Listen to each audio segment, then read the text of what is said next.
Hey everyone, wanted to let you know that I stream every day at 1 p.m. on Twitch, Kick, and right here on YouTube every single day. Please stop by and enjoy the video.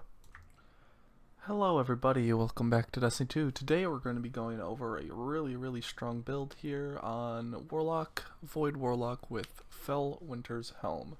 This is good for infinite invisibility, for infinite healing, for volatile rounds.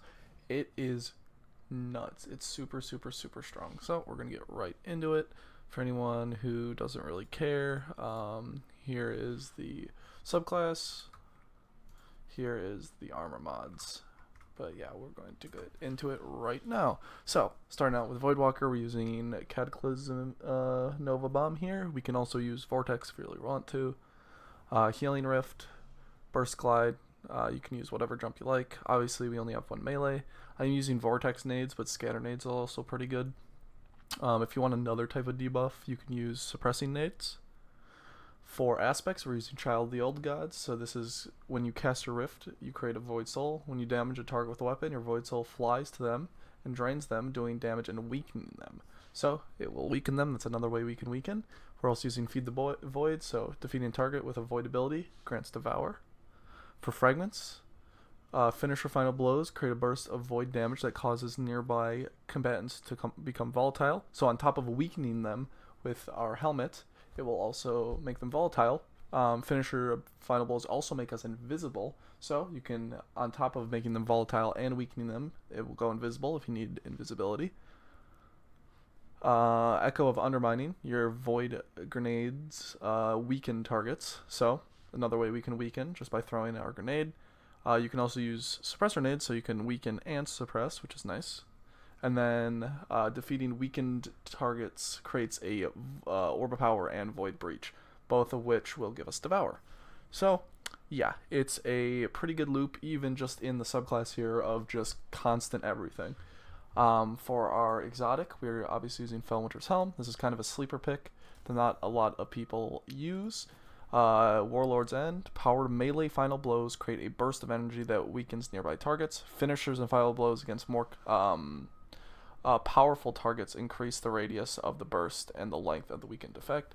It's not just final blows with melee. Here it's also finishers. I don't know why it doesn't say finishers. So once again, just another way to weaken targets, and obviously for higher end content when you're finishing a major or something, it will weaken in a larger aura, as well as give volatile in that area, or to those enemies affected. For mods here, we're using a Harmonic Siphon, so Void, and then I have Heavy Ammo, Finder, and Scout here. You can change this to something like Ashes the Asset if you want, Dynamo, stuff like that. On the gauntlets, we are running Momentum Transfer, Firepower, and another Momentum Transfer here. These are just causing damage with your grenade, reduces your melee cooldown, because once again, our melee also weakens targets if we kill. So it's just another way to do that. Firepower, just because we do get some nade kills, and it's another good way to make orbs. On our chest here, we are using whatever resist mods you want, and then charged up. On the boots, we are using stacks on stacks, and then avoid weapon surge, just because our main weapons will be void. You can also change this to something like recuperation and innervation, or take this off and do like double surges if you're doing this for damage.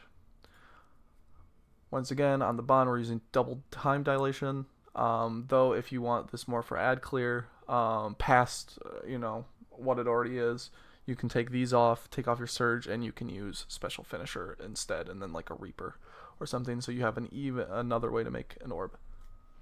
For our weapons, I'm using for my heavy, I'm using Leviathan's Breath, so this fires a massive bolt that will stun unstoppables, but it will also do a concussive blast and volatile rounds. It has volatile rounds just built into it, which is really nice. And then obviously the catalyst gives us more ammo and Archer's Tempo. For my primary here, this is pretty interchangeable. I'm just using Word of Crota because it has the origin trait of Cursed Thrall, so after defeating a target with a melee attack, final blows with this weapon cause targets to explode. So this is really nice. It builds into the build really well, or it fits into the build really well. We get a powered melee kill, it weakens everything, and then you can also just kill something and it'll explode now with Cursed Thrall, which is really, really nice.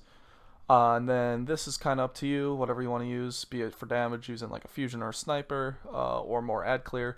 I'm just using this because it has the restorative ritual, so reviving allies or defeating combatants with a finisher reloads this weapon, and readies an emergency reload. So once again, since we're doing a lot of finishers and melee kills in this build, you shoot one of these, and then if you had done a finisher, it will just reload right away, so you can do it again, so you can just kind of keep going with it, which is super, super nice. But yep, that's basically it. I have some gameplay of a Lost Sector I did with this exact build. It's super, super good. You can also change out this. This one is probably the one you want to change out, just because we have a lot of orbs of power anyway. So defeating weakened targets creates a orb of power and a void breach.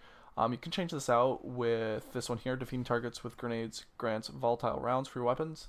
So you can have volatile rounds just everywhere instead of the place you just finished. This is also really good with the Cursed Thrall, so origin trait. So it's not only that Cursed Thrall explosion, it's also volatile everywhere.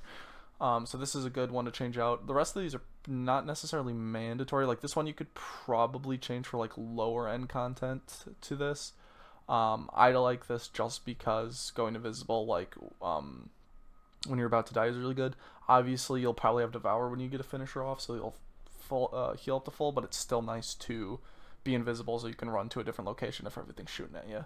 Just kind of one of those things where it just builds, or it fits into the build pretty nicely. So if you're gonna get rid of one, probably this one, and I would replace it with this one here, which is really nice, which I think I'm gonna end up doing just because we have so many ways to make orbs. So yep, the gameplay will start right now. I'm not using this one, I'm using the other one I just replaced it with, but yeah. I hope you guys enjoy. I hope you guys use this build. This helmet is pretty underrated, I'd say. Not a lot of people give it the credit it deserves.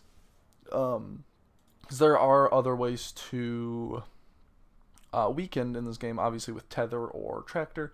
This doesn't use heavy though. It's just a melee or a finisher, which is really, really nice, and it's a cool looking helmet.